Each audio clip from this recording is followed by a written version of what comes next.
Brusco cambio meteo in Friuli Venezia Giulia. Dalla serata di ieri è iniziato a piovere su pianura e costa, mentre la neve è iniziato a fioccare dai 500 metri in su.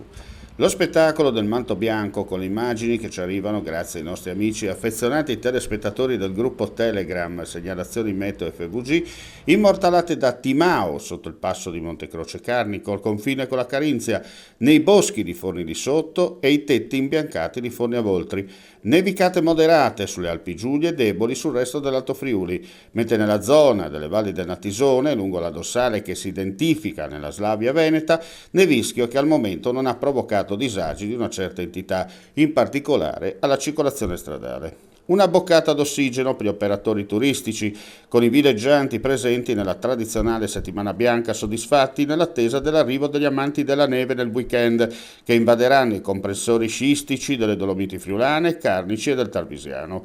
In pianura e sulla costa ha piovuto per tutta la mattinata. Non si segnalano sul territorio della provincia di Udine interventi dovuti al maltempo.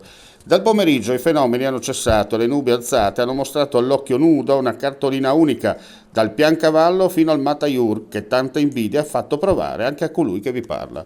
Per quanto riguarda l'evoluzione meteo, il bel tempo con ciel sereno tornerà a presenziare come le temperature caleranno, rientrando nella norma del periodo.